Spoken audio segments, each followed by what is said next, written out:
ساعتين، لان هو برضو ما هو المشكله احنا عندنا في مصر في مشكله برضو يا استاذ هبه، عايز اقول لك عليها خطيره جدا. توافقين او ترفضي هذا شأنك، هذا شأنك. الناس ما بتتحركش غير تحت ضغط. يعني تحت ضغط يحصل يعني ده كلام واقعي جدا. بصراحه احنا شايفينه. وبشكرك ان انت اتفقت معايا، لكن هو الناس بتشتغل كده، بتشتغل شغلها، لا طبعا ده ما بيحصلش خالص في مصر. ممكن في اي دوله وارد، لكن في مصر الموضوع صعب. لازم يبقى في بريس جامد قوي قوي، والناس تبدا تشتغل وتبدا ودايما ده. عشان كده احنا خايفين الضغطه دي تيجي قبل الدوري مثلا بيوم، نبتدي بقى نصحى ان في مشكله. لا واحنا مضطرين نأمن، واحنا مضطرين، وتحس ان احنا يعني ايدينا متكلبشه. طب ايه اللي مسكتنا كل ده؟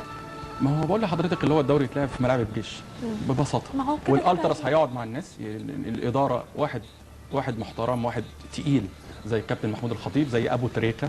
كابتن محمود الخطيب مسافر، ربنا يعافيه. ربنا يشفيه يا رب. هو ممكن محمد ابو تريكه، ممكن حسام البدري، ممكن الدكتور عمرو خالد. الناس بقى اللي هي ليها دور في المجتمع بقى، اللي الناس اللي ليها تقل في المجتمع، اللي عمالين، اللي الناس كل شويه يصحوا بدري يقول لك العلامه والدكتور والعالم. فوق راسي، احترام لكل الناس، اجلهم طبعا. دكتور عمرو خالد وغيره من الشخصيات المحترمه اللي اكيد محترمه.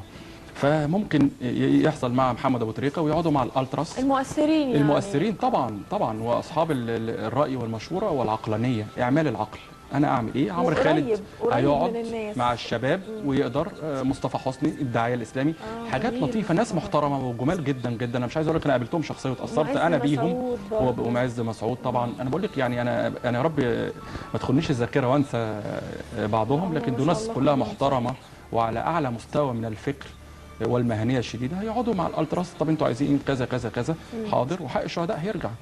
وانا مش عارف برضو، انا مش عايز بقول القضاء كل شويه يطول في القضيه، لا انا بقول برضو للقضاء برضو مش هقول يسرع برضو، ولكن يشوف الادله بسرعه بشكل كويس، ويقدر ان شاء الله يستجيب للعداله وليس الالتراس، للعداله. بس عشان وقتنا ما يجريش مننا برضو في موضوع واحد. موضوع مهم جدا فعلا. مخرجنا وائل بهنساوي بيقول لي خبر انه دلوقتي مجلس اداره النادي الاهلي مجتمع بيناقش الموضوع ده. تعتقد ايه القرارات اللي ممكن يخرج بيها المجلس حاليا؟ والله انا اعتقد القرارات اللي هي القريبه ان هيحاولوا يبقى ده لاست تشانس، يعني اللي هو هيبقى الفرصه الاخيره لمين؟ للالتراس قبل البلاغ للنائب العام. اتصور